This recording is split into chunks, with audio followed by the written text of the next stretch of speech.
नमस्कार दोस्तों, फिर से एक बार आपका स्वागत है आपके अपने YouTube चैनल पे जिसका नाम है दी फाइनल ट्रूथ। सबसे पहले वीडियो शुरू करने से पहले मैं कल एक पाखंडी द्वारा दिए गए एक बयान का धिक्कार करते हैं। मैं और मेरी पूरी टीम उसका निषेध करते हैं और ऐसे पाखंडियों को जल्द से जल्द जेल में ठूस दिया जाए, ये सरकार से दरख्वास्त करते हैं। साथ में उनके साथ जो भी मौजूद थे उन सब को भरे चौराहे पे खड़े करके फटके मारने चाहिए। ये हम सरकार से दरख्वास्त करते हैं। वैसे सरकार से दरख्वास्त करके कोई फ़ायदा तो है नहीं, क्योंकि ये तो आप सभी जानते हैं कि क्या हो रहा है। तो क्या है वो किस्सा, कौन है वो पाखंडी, क्या है वो बयान, इन सब के ऊपर आज हम बात करेंगे इस वीडियो में। और जैसा कि हम पहले कह चुके हैं, मैं और मेरी पूरी टीम एक धर्मनिरपेक्ष भाईचारे वाले देश में यकीन करते हैं। तो समाज के ऐसे कीड़ों को जल्द से जल्द कुचला जाना चाहिए, इस विचार के हम हैं। इसी नोट पे हम ये वीडियो शुरू करते हैं। वीडियो को अंत तक देखिए। तो चलिए फिर शुरू करते हैं।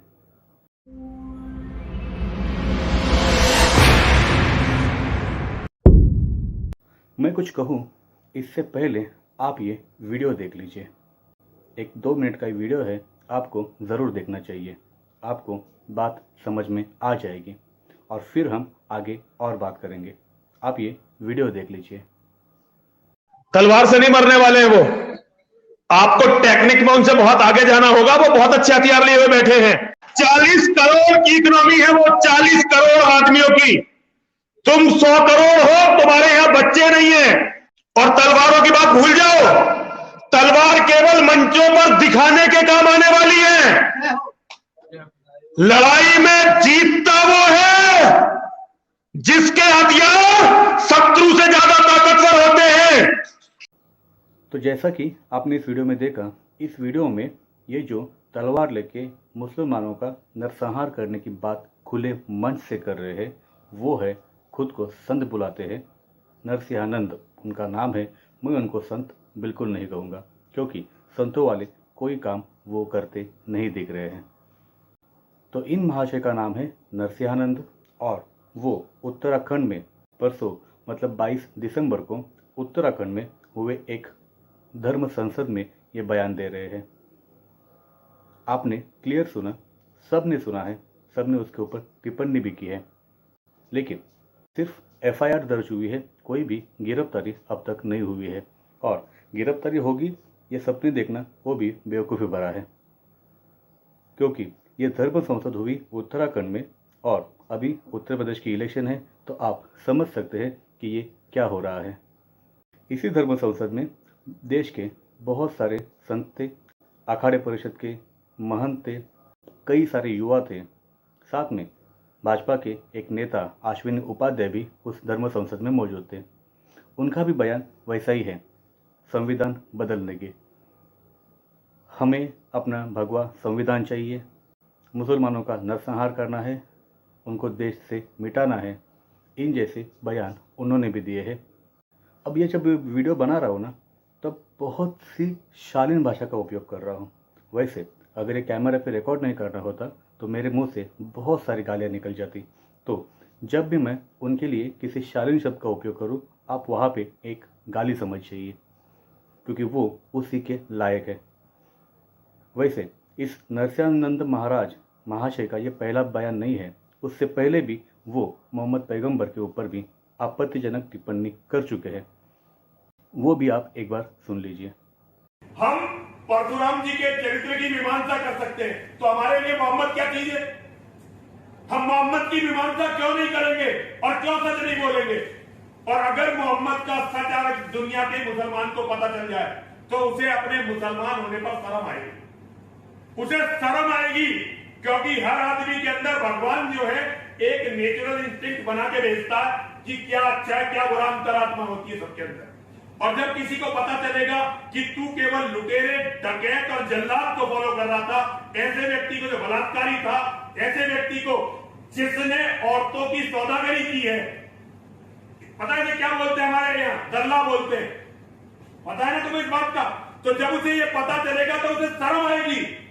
ये तो हिंदुस्तान के घटिया नेता और नकली धर्मगुरु हैं जिन्होंने ग्लोरीफाई कर दिया इस्लाम जैसी गंदगी को। साथ ही में उस मंच पे सुरेश चौहान के नाम का एक बड़बोला भी था, जो आए दिन पागल हर रोज अपने न्यूज चैनल के ऊपर से मुसलमानों के ऊपर अनशंट बातें करता रहता है।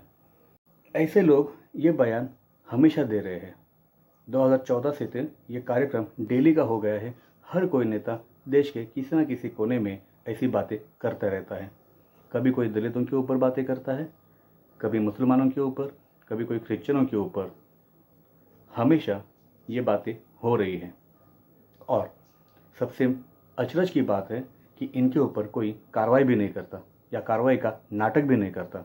इनको जैसे खुली छूट दिखे रखी है कि आप जो चाहे बोलिए, जिसे चाहे बोलिए, हम आपको कुछ नहीं कहने वाले, क्योंकि सरकार तो आपकी ही है। एक लाइन हिंदू धर्म के ऊपर शर्जील उस्मानी ने बोली थी, उसके ऊपर 4-4 दिन अपने न्यूज़ चैनल में बैठ के शोज करने वाले, JNU के स्टूडेंट उमर खलिद के ऊपर महीना महीना डिबेट करने वाले, कन्हैया को जेल में डालने वाले, मुनव्वर फारूकी, कुणाल कामरा जैसे कॉमेडियंस को अपने शो भी नहीं करने दे रहे हैं।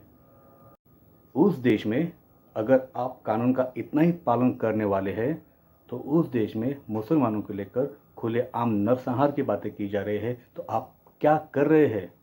ऐसे न्यूज़ चैनल भी धिक्कार के नहीं, लातों के लायक है। ऐसे बयान देके हम एक बहुत बड़ी आपदा को निमंत्रण दे रहे हैं। मैं सोच रहा हूं कि ऐसे बयान सुनकर वर्ल्ड कम्युनिटी क्यों नहीं कुछ बोलती।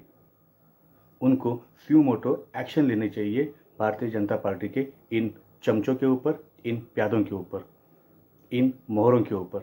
हाँ, मैं यही कहूँगा कि ये सब RSS भारतीय जनता पार्टी के मोहरे हैं, चमचे हैं, प्यादे हैं, उनके इशारों पर काम कर रहे हैं। आप सबका साथ सबका विकास इस नारे के साथ सत्ता में आए थे, क्या यही है सबका साथ सबका विकास? इस नारे में कितना खोखलापन था, कितनी झूठी बातें थी, ये इन सब कारनामों से साबित हो रहा है। और वो आपका मुखौटा सत्ता में आने के लिए आप कुछ भी बोल सकते हैं, वो फट चुका है। ये तो बाहर के लोग हो गए जिनका बीजेपी से वो बोलते हैं कि कुछ रिश्ता नहीं है, क्योंकि जिस दिन धर्म परिषद हुई उसी दिन भारतीय जनता पार्टी के अध्यक्ष JP नड्डा और उत्तराखंड के मुख्यमंत्री पुष्कर सिंह धामी हरिद्वार में मौजूद थे। उनसे जब पत्रकारों ने उनकी रिएक्शन पूछी, इतने सरल स्वभाव में उन्होंने जवाब दिया कि ये कौन सी धर्म परिषद थी जो हमें मालूम नहीं है, हम इसका पता करवाते हैं। लोगों को यह बेवकूफ़ समझ के रखा है इन लोगों ने। क्या सच में इनको लगता है कि लोग इतने बेवकूफ़ हो चुके हैं इस धर्म के चक्कर में कि हम जो चाहे बोले ये मान लेंगे? आप भारतीय लोगों को क्या इतना बेवकूफ़ समझ रहे हैं? इनको भारत के लोगों को जवाब देना चाहिए कि आप हमें बेवकूफ़ समझना बंद कर दीजिए। ये कुछ बयान सुन लीजिए, ये और कहीं के नहीं है, किसी संत के नहीं है, किसी बाहर के अखाड़ा परिषद के कोई नेता नहीं है, ना किसी संगठन के नेता है। ये भारतीय जनता पार्टी के वर्कर्स है, कार्यकर्ता है, पदाधिकारी है, कुछ तो मंत्री भी है। आप ये इनके बयान सुन लीजिए, हर एक का नाम वीडियो के आखिर में है, वो नाम आप पढ़ लीजिए, आपको समझ में आ जाएगा कि ये क्या खेल आखिर चल रहा है। और फिर आखिर में मैं नरेंद्र मोदी का वो भी बयान सुनाऊंगा जिसमें वो सबका साथ सबका विकास की बात कर रहे हैं, लेकिन मुंह पे बोलने वाली बात अलग, पर्दे के पीछे खेल अलग ही चल रहा है। प्रधानमंत्री नरेंद्र मोदी जी, प्रभु राम का जिक्र हुआ है, मंदिर का जिक्र हुआ है, तो उस पक्ष का भी जिक्र होना चाहिए। और ये सवाल मेरे दिल के बहुत करीब है। मैं आपको बहुत दिनों से ये सवाल पूछना चाह रही थी और एक मुसलमान होने के नाते मैं ये सवाल पूछूंगी। नरेंद्र मोदी का हिंदुस्तान के मुसलमानों से रिश्ता क्या है? मुसलमान बीजेपी पर भरोसा क्यों नहीं कर पाता है? क्या वजह है? हमें किस धर्म में हमारा जन्म हुआ है? कौन सा धर्म है हमारा? हिंदू धर्म में जिस व्यक्ति का जन्म होता है वो व्यक्ति बहुत ही भाग्यशाली होता है।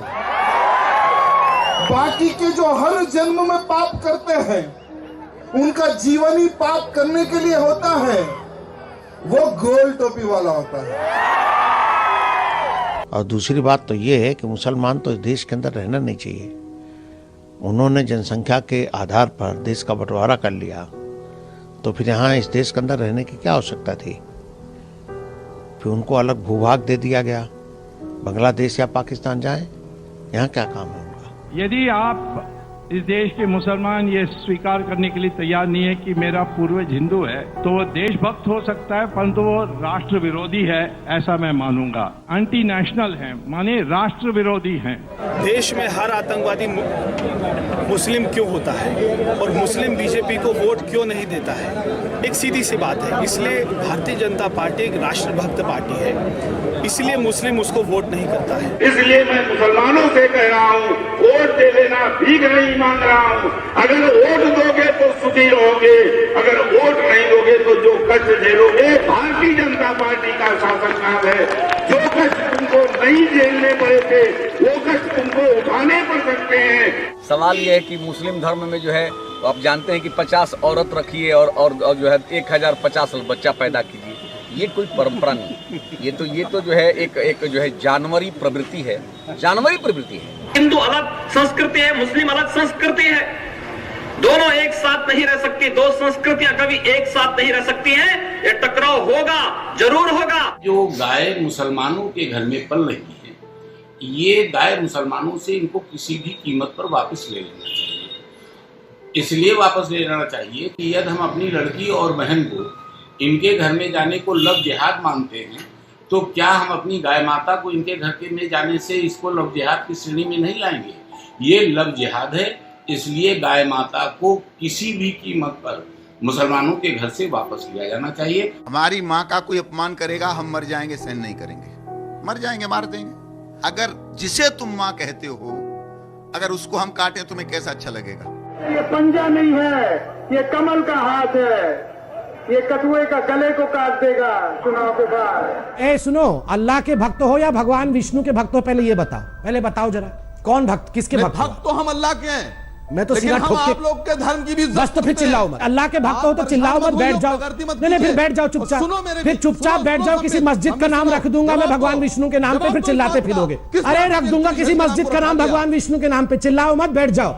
बहुत लोगों को बड़ा दर्द हुआ कि आगरा का ताजमहल ऐतिहासिक स्थलों में से निकाल दिया गया। कैसा इतिहास, कहां का इतिहास, कौन सा इतिहास? और मैं गारंटी के साथ आपसे कहता हूं कि इतिहास बदला जाएगा।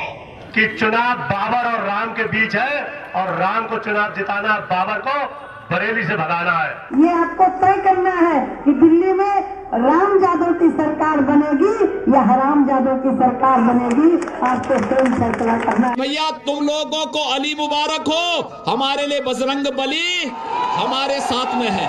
इसलिए निर्णय इस बात का होगा कि भारत की जनता भारत में भगवान के साथ होगी कि इस्लाम के साथ। इस्लाम जीतेगा कि भगवान जीतेगा।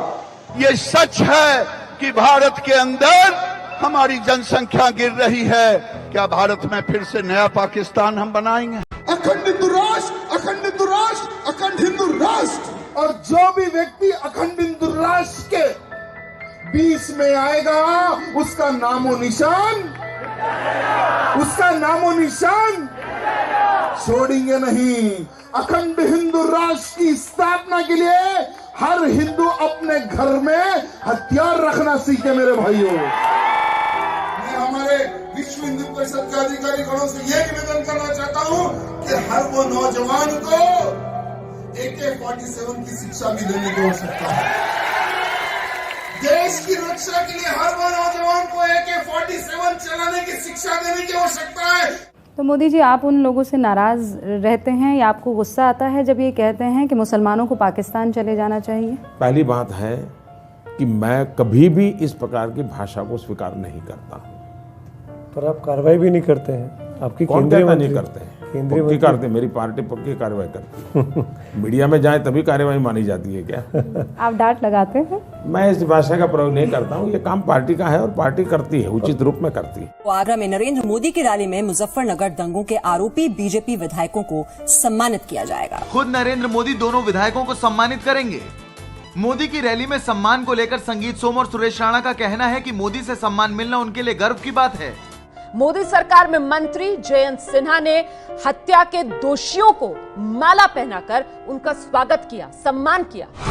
गोरक्षा के नाम पर हत्या के दोषियों से मिले मंत्री जयंत सिन्हा ने माला पहनाकर हत्या के दोषियों का स्वागत किया। दूसरे मंत्री गिरिराज सिंह, उन्होंने दंगे के आरोपियों से न सिर्फ जेल जाकर मुलाकात की बल्कि उनके लिए बाकायदा आंसू भी बहा दिए। और मेरी सरकार सब नागरिकों के लिए काम करेगी।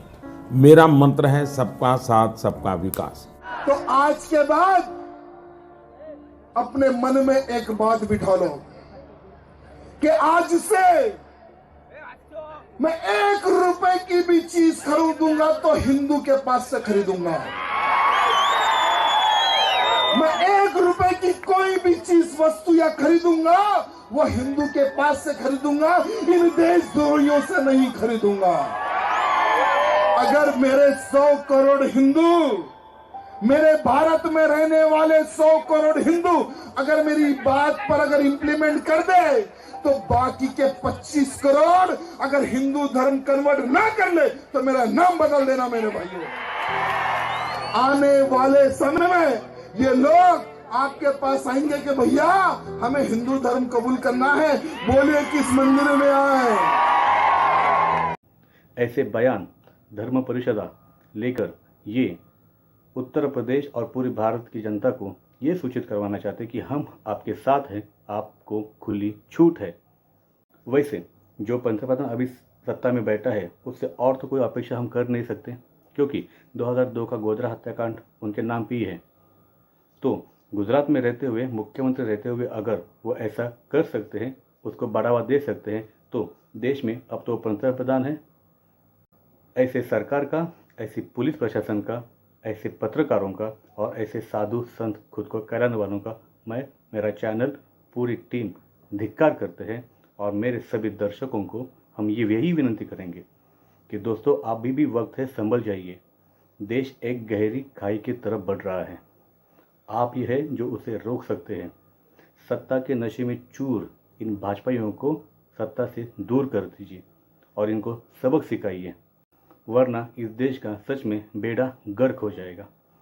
अंदर से बहुत गुस्सा महसूस हो रहा है। आप कैसे किसी एक कम्युनिटी की जिनोसाइड की बातें कर सकते हैं, वो भी खुले मन से। और सबसे गुस्सा दिलाने वाली बात तो ये है कि इसके ऊपर कोई एक्शन भी नहीं हो रही है। अब एक्शन होगी कैसे? जिस महाशय ने ये बयान दिया है उनके अगर पैर किसी राज्य का मुख्यमंत्री छुए तो उसके ऊपर एक्शन कौन लेगा? एक फ़ोटो देख लीजिए। इस फोटो में जो है वो है पुष्कर सिंह धामी और ये उसी व्यक्ति के चरण स्पर्श कर रहे हैं जिसने ये नरसंहार की बातें की है। कौन एक्शन लेगा इसके ऊपर? हम किस तरफ बढ़ रहे हैं? तो दोस्तों अपने बच्चों को संभालिए। आपके बच्चों को अच्छी शिक्षा, रोजगार देने की बजाय ये आपके बच्चों के हाथ में हथियार दे रहे हैं और उन्हें क्रिमिनल बना रहे हैं। अगर उनकी तलवार ने किसी एक के भी खून को चखा तो वो तलवार शांत नहीं होगी और फिर आपके हाथ में आपका भविष्य बिल्कुल नहीं रहेगा। अभी भी वक्त है, संभल जाइए।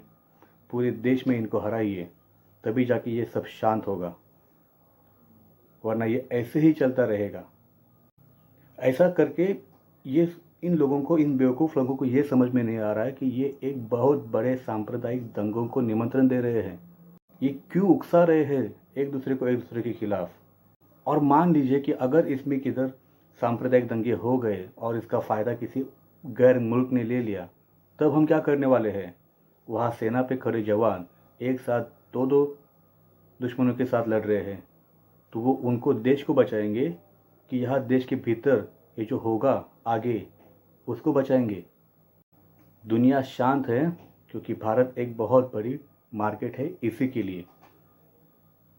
लेकिन उस शांत दुनिया को आप ऐसे बयान देके, देश में सांप्रदायिक दंगों को बढ़ावा देके उकसा रहे हैं अपने देश के खिलाफ बोलने के लिए। समझ जाइए, उत्तर कोरिया का उदाहरण दूर नहीं है जिस पर सभी देशों ने बैन लगा रखा है, उनके खाने के लाले हैं। वैसा ही कुछ भारत के साथ हो ना जाए, बस यही अपेक्षा करते हैं। कई सारे भारत के लोग अपना पेट भरने के लिए बाहरी मुल्कों में काम करते हैं। सबसे ज़्यादा मिडल ईस्ट कंट्रीज़ में जहाँ मुस्लिम देश है, उन सब के साथ संबंध खराब करके आप क्या हासिल कर लोगे? ऐसे बेवकूफ़ी भरा बयान देके और उनको संरक्षण देके ये देश अपने ही पैर पे कुल्हाड़ी मार रहा है। तो हम फिर से एक बार इस वीडियो के माध्यम से सबको ये आह्वान करते हैं कि दोस्तों, इनका गेम समझ जाइए। ये सिर्फ सत्ता पाने की कोशिशें है और कुछ नहीं है। अपने बच्चों को संभालिए, देख लीजिए कि वो कहाँ जा रहे हैं, किसे सुन रहे हैं। कहीं वो अपने ही मुस्लिम दोस्त के खिलाफ जहर तो नहीं उगल रहा है? उसकी भाषा को टटोलिए। क्या उसकी भाषा जहरीली हो रही है? अभी भी वक्त है, संभल जाइए। बस यही कहना था। आगे इस केस में क्या होगा, इसके ऊपर हम नज़र बनाए रखे हैं। जो भी अपडेट होगा आप तक ज़रूर पहुंचाएंगे। लेकिन हम अपनी पूरी टीम के ओर से आपसे हाथ जोड़ के ये दरख्वास्त करते हैं कि इनके बहकावे में मत आइए। धन्यवाद।